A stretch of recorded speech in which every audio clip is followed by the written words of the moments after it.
नमस्कार। आज हम ज्वार भाटा विषय पर अध्ययन करेंगे।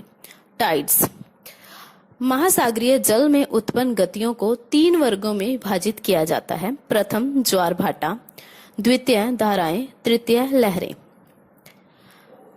सन 1687 ईस्वी में सर आइजक न्यूटन ने अपने गुरुत्वाकर्षण सिद्धांत द्वारा प्रथम बार यह स्पष्ट किया कि सूर्य, चंद्रमा और पृथ्वी की पारस्परिक आकर्षण शक्ति ही ज्वार की उत्पत्ति का मूल कारण है।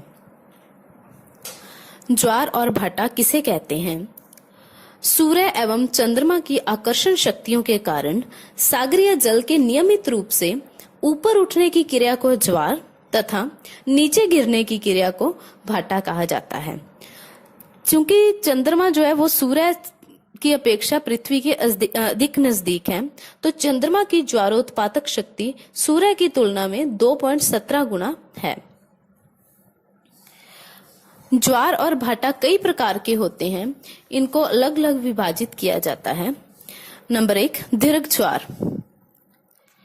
चंद्रमा जैसे पृथ्वी का एक उपग्रह है तो उसकी परिक्रमा करता है। दूसरी ओर पृथ्वी अपने एकाकी उपग्रह के साथ सूर्य की परिक्रमा करती है।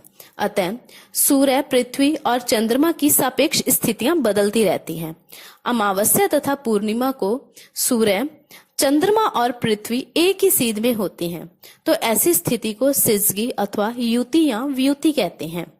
युति की स्थिति में चंद्रमा सूर्य और पृथ्वी के बीच में होता है और व्युति की स्थिति में पृथ्वी सूर्य और चंद्रमा के बीच स्थित होती है। ऐसी स्थिति में चंद्रमा और सूर्य के ज्वारोत्पादक बल एक साथ मिल जाते हैं, जिसके कारण उच्च ज्वार अर्थात वृहत ज्वार आता है।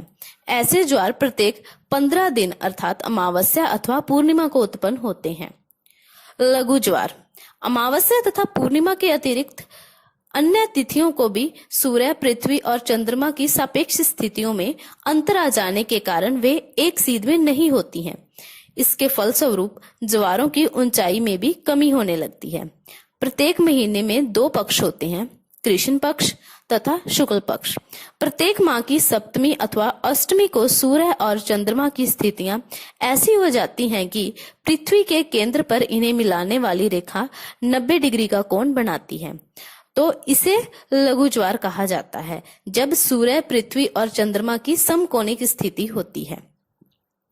अर्धदैनिक ज्वार प्रतिदिन समान ऊंचाई वाले 2 उच्च ज्वार अथवा 2 निम्न ज्वार उत्पन्न होते हैं, तो उन्हें अर्धदैनिक ज्वार कहा जाता है।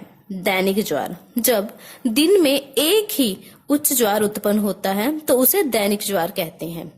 ऐसे ज्वार 24 घंटे 52 मिनट के अंतराल के पर उत्पन्न होते हैं। मिश्रित ज्वार जब दिन में असमान ऊंचाइयों वाले 2 ज्वार उत्पन्न होते हैं तो उन्हें मिश्रित ज्वार कहा जाता है।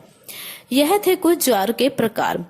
इसके अतिरिक्त कई वैज्ञानिकों ने इसके सिद्धांत दिए हुए हैं, जिसके आधार पर ज्वार और भाटा की उत्पत्ति होती है, जिसमें कुछ सिद्धांत जैसे संतुलन का सिद्धांत सर आइजक न्यूटन द्वारा दिया गया है। प्रगामी तरंग सिद्धांत विवियल हवेल्स द्वारा दिया गया है। नहर सिद्धांत एयरी ने दिया है। तो इस प्रकार ये थे ज्वार भाटा के कुछ सिद्धांत। धन्यवाद।